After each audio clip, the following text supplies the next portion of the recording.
மச்சான் ஏதாவது எக்ஸசைஸ் எல்லாம் பண்ணுறியாடா, டைம் கிடைக்குதா? ஆமாச்சான் டெய்லி எக்ஸசைஸ் பண்ணுறேன். என்ன பண்ணுறேன்? மேகா ஆகாஷோட டெய்லி ஷட்டில் விளாட்றேன் அப்படின்னா. இல்லை, நீ என்ன சொல்ல வந்தோன்னு புரிஞ்சிருச்சு அவங்களுக்கு. நீ சமாளிக்காது. என்னங்க நீங்களும் ஆரியம் அவ்வளோ க்ளோஸா? உங்களை பார்த்து அவரை கேட்குறாங்க, அவரை பார்த்து அவங்கள கேட்குறாங்க. நான் சொன்னேன் அப்படியெல்லாம் இல்லை, இந்த ஃபினான்சஸ் எல்லாருக்கிட்டையும் 2 பேரும் கடன் வாங்கியிருக்கோம். ஸோ பாஸ் என்கிற பாஸ்கரன் 2 அடிக்கிற மாதிரி ஒரு விஷயமா இருக்கணும் அப்படின்னு சொல்லிட்டு தான். இன்னும் என்ன கீழே போட்டியா வந்து ஏதாவது ஒரு ஸ்லாப்ஸ்டிக் காமெடி ஒன்று பண்ணிட்டு போயிட்டு இருக்கு. அந்த படத்தில் அவர் போட்டுக்கோ. ஓகே போ.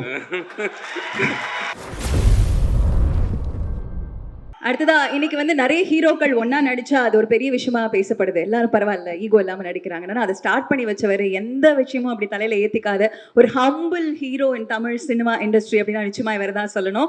ஆரம்பிச்சதே அப்படிதான், அறிந்தும் அறியாமலும் உள்ளம் கேட்குமே பட்டியல். நீங்க எந்த படம் எடுங்க, எத்தனை பேர் வேணா இருக்கட்டும், என்னோட பிரசன்ஸ் எல்லாருக்கும் பிடிக்கும்னு இருப்பாரு. கெமியோவா வரேங்க அப்படின்னு எல்லாருக்கும் ரொம்ப ஜாலியா ஃப்ரெண்ட்லியா இருப்பாங்க. அதெல்லாம் தாண்டி ஹீரோயினே இல்லைனாலும் இவங்க 2 பேர் இருந்தா போதும் நம்ம படம் பார்க்கக்கூடிய சிவா மனசுல சக்தி பாஸ் என்கிற பாஸ்கரன். சிவா மனசக்தி இல்லங்க, அது ஜீவா சார் நடிச்சது.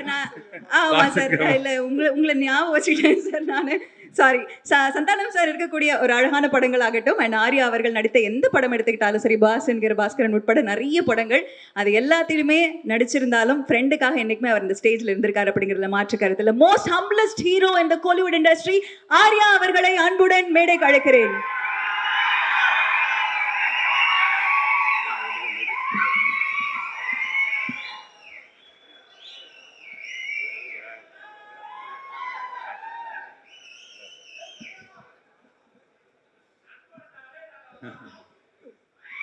வந்திருக்க அனைவருக்கும் வணக்கம்.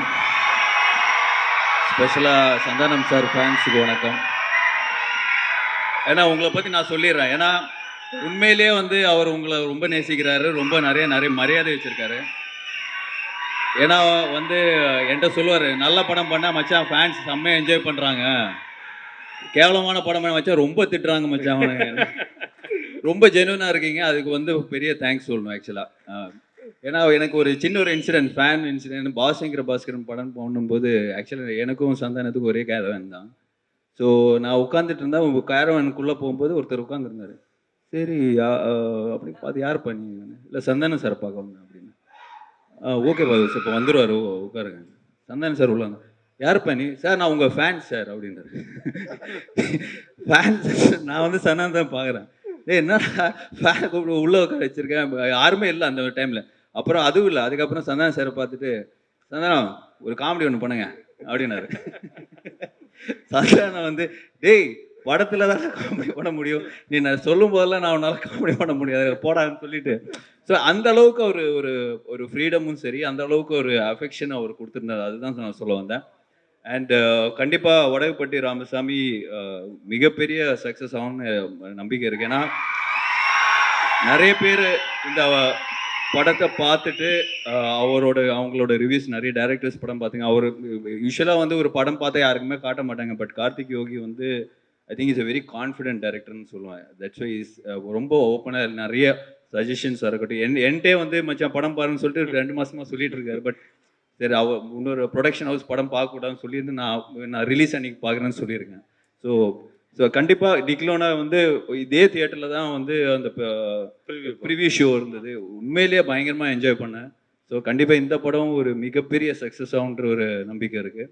அண்ட் இந்த படம் ஆக்சுவலாக வந்து அசம்பிள் பண்ணும்போது சந்தானம் சார் சொன்ன மாதிரி பெரிய பட்ஜெட்டு, என்ன மச்சா என்ன பண்ணலாம், எல்லாருமே வந்து சுருக்கி பண்ண சொல்கிறாங்க அப்படின்னு சொல்லி என்கிட்ட கம்ப்ளைண்ட் பண்ணிட்டு இருந்தார். சார் நான் சொன்னேன் வெயிட் பண்ண மச்சான் அப்படின்னு சொன்னேன். இல்லை நம்மளே பண்ணிடலாமா. நான் சொன்னேன் ஏற்கனவே நீ நிறைய பண்ணிட்டு இருக்க, இதுக்கு மேலே நீ வந்து எவ்வளோதான்டா தாங்குவேன், நீ வெயிட் பண்ணு, நல்ல ஒரு ப்ரொடியூசர் வருவார், நீ வெயிட் பண்ணு அப்படின்னு சொல்லிட்டு இருந்தேன்.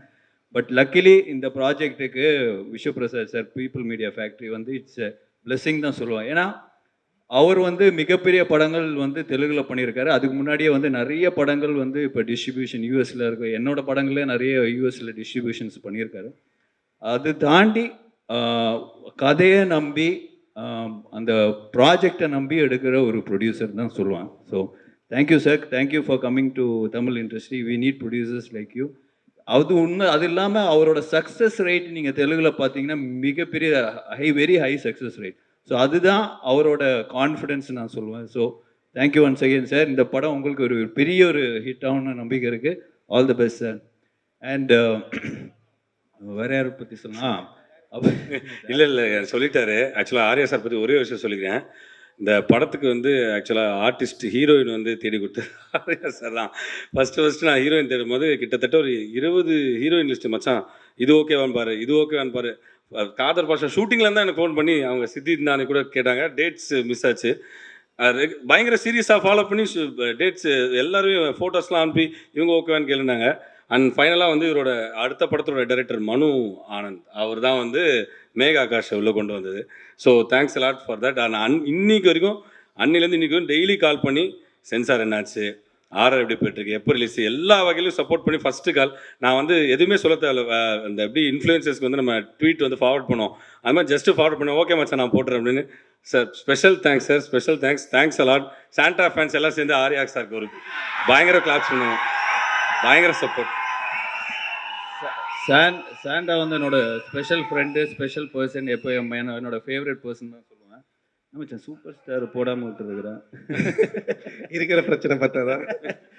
ஸோ பட் ஏன்னா இந்த ஷூட்டிங் ஆக்சுவலாக போகிறதுக்கு முன்னாடி எனக்கு ஃபோன் பண்ணி, மச்சான் இந்த மாதிரி 65 days கண்டினியூஸாக ஷூட்டிங் போகிறேன், உடம்புலாம் பக்காவாக வச்சுக்கணும் மச்சான், என்ன மச்சா பண்ணோம் அப்படின்னு. காலைல கொஞ்சம் கார்டியோ பண்ணுறான், எக்ஸசைஸ்லாம் கொஞ்சம் சொன்னேன், இந்த மாதிரி ஜிம் ஸ்ட்ரென்த் ட்ரைனிங்லாம் பண்ணு, ரொம்ப எக்ஸர்ட் பண்ணிக்காத அப்படின்லாம் சொல்லிட்டேன்.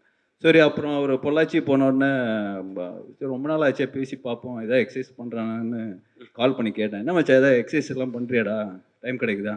ஆமாச்சான் டெய்லி எக்ஸசைஸ் பண்ணுறேன். என்ன பண்ணுறேன்? மேகா ஆகாஷோட டெய்லி ஷட்டில் விளாட்றேன் அப்படின்னா. ஏய் உன்னை எக்ஸசைஸ் தானடா பண்ண சொன்னேன். ஸோ அந்த அளவுக்கு ஒரு என்ன சொல்ற ஹெல்த் கான்ஷியஸ் பர்சன் தான். இல்லை, நீ என்ன சொல்ல வந்தோன்னு புரிஞ்சிருச்சு அவங்களுக்கு, நீ சமாளிக்காது. ஸோ அதெல்லாம் தாண்டி I think for is hard ஒர்க்னு நிறைய சொல்லுவேன். பட் நான் வந்து ரொம்ப பார்த்துருக்கேன். ஏன்னா ஒவ்வொரு சீனாக இருக்கட்டும், இப்போ இவர் சொன்ன மாதிரி ஒவ்வொரு பஞ்சாக இருக்கட்டும், நிறைய வேர்ஷன்ஸ் இருக்கும். இப்போ அவங்க டீம் இருக்குல்ல, Prem Sethu, A team, B team, C டீம்னு ஒரு 3 டீம் வச்சுருப்பார். ஏ டீமோட பஞ்ச் எடுத்து பி டீம் அவங்க போட்டு ஒரு ரைட்டிங் பண்ணுவாங்க. ஸோ இது வந்து இவருக்கு வந்து இவ்வளோ பெரிய சக்ஸஸ், இவ்வளோ பெரிய ஃபேன் ஃபாலோயிங், இவ்வளோ பெரிய காமெடி சென்ஸ் இருக்கிறது வந்து ஒன்லி சும்மா ஒரு ஏதோ நிறைய ஆக்டர்ஸ் இப்போ நம்ம ஆக்டிங்னு வரும்போது சும்மா போய் நம்ம சீனில் கொடுத்தது பண்ணாமல் அதுக்காக மெனக்கெட்டு அதுக்காக ரைட் பண்ணி அதுக்கான ஒரு பஞ்சு, அதுக்கான ஒரு இப்போ கரண்டில் நடக்கிற இஷ்யூ எடுத்து அந்த இதில் ரெலவெண்ட்டாக பண்ணுறது வந்து இட்ஸ் நாட் ஈஸி. பட் இன்னும் வரைக்கும் அது பண்ணிகிட்டு இருக்காரு. So hats off to you brother. இந்த படம் மிகப்பெரிய ஹிட்டான ஒரு ஒரு உள்கூத்து ஒன்று இருக்குது எனக்கு. ஏன்னா நெக்ஸ்ட் வந்து நான் சந்தானம் சார் அண்ட் யோகி சேர்ந்து ஒரு படம் பண்ணுறோம். ஸோ அது வந்து ரொம்ப நாளாக வந்து மச்சான் 2 பேரும் சேர்ந்து படம் பண்ணோம், பேசிட்டு தான் இருக்கிறோம், தவிர ஒன்றுமே செட் ஆகாமல் சொல்லிட்டு ரொம்ப ட்ரை பண்ணோம். பட் ஃபைனலாக வந்து இவர் வந்து சந்தானம் சார் தான் வந்து யோகி வந்து கரெக்டாக இருப்பார் நம்மளுக்கு, நம்ம சேர்ந்து அந்த படம் பண்ணோம். வெறும் யோகி சொல்லாதரா, ஏற்கனவே பிரச்சனையாக இருக்குது. கார்த்திக் யோகின்னு சொல்கிறா. கார்த்திக் யோகி சேர்ந்து ஒரு ஒரு அட்வென்ச்சர் ஃபேண்டசி மாதிரி ஒன்று பிளான் பண்ணியிருக்கோம். ஸோ கூடிய சீக்கிரம் அதை ஸ்டார்ட் பண்ணுவோம். ஸோ இந்த படம் பெரிய ஹிட்டானா அது ஒரு பெரிய போனஸ்ன்னு எங்களுக்கு தான். நிச்சயமாக. So thank you and thanks for inviting and special thanks to Ashwin and Allu Shirish. Because ஏன்னா எனக்கு வேறு வேலை இல்லை, நான் கண்டிப்பாக எங்கே கூப்பிட்டாலும் வந்துடுவேன். பட் அதெல்லாம் தாண்டி நீங்கள் வந்து இந்த படத்துக்காக வந்து சப்போர்ட் பண்ணது வந்து very very sweet of you guys. Very happy and thank you so much. Thanks மச்சான். ஆக்சுவலாக ஆர்யா வந்து எப்படின்னா என்னுடைய விஷயம் இப்போ கார்த்திக் சொன்ன மாதிரி என் படம், என்னுடைய படத்தில் ஹீரோயின் மற்ற எந்த விஷயமா இருந்தாலும் அவ்வளோ கேர் பண்ணிப்பான். என்னை பார்த்த உடனே இவனை பார்க்க போகிறனாலே எனக்கு பயமாக இருக்கும். பார்த்தோன்னே என் பாடியை ஃபஸ்ட்டு பார்த்துட்டுவான், ஏன் திரும்பி ஏன் இங்கே வெயிட் போட்டுச்சு அது பண்ண அப்படின்னு. எந்த அளவுக்குன்னா ஒரு தடவை கிட்டத்தட்ட ஒரு 5-6 days முன்னாடி இருக்கும்னு நினைக்கிறேன். நியூ இயர் அன்றைக்கி ஃபோன் பண்ணேன். சரி வெளியே எங்கே போகிறது மச்சான் ஃபோன் பண்ணி அதாவது கேட்கணும், மச்சான் நியூ இயர் பார்ட்டி நடா அப்படின்னு. கிளம்பி வந்துரு 8 o'clock அண்ணா நகர் வந்துரு அப்படின்னா சரி சொல்லிட்டு நானும் கிளம்பி போயிட்டேன். போனால் 8 மணிலேருந்து நைட்டு 12 மணி வரையும் ஃபுட்பால் விளையாட வச்சாங்க கிரவுண்டில். அப்புறம் 12 மணிலேருந்து 4 மணி வரைக்கும் ஸ்விம்மிங் பண்ண வச்சான். அதுக்கப்புறம் 4 மணிலேருந்து காலைல 8 மணி வரைக்கும் சைக்கிளிங் பண்ண வச்சான். நியூ இயருக்கு ரெசல்யூஷன் எடுப்பாங்க. இதுலேருந்து நான் ஜிம்முக்கு போகிறேன்னு. நியூ இயர் அன்னைக்கே ஜிம் பண்ணுற ஒரே ஆள் நம்ம ஆர்யா மட்டும்தான். ஸோ அந்த அளவுக்கு ஒரு ஹெல்த் கான்ஷியஸ், அதே மாதிரி அக்கறை. இன்றைக்கி சினிமா இண்டஸ்ட்ரியில் இருக்க நிறைய பேர் ஹெல்த் கான்ஷியஸில் இருக்காங்க, ஜிம்முக்கு போகிறாங்க, பண்ணுறாங்கன்னா அதுக்கு முக்கிய காரணம் ஆர்யா தான்.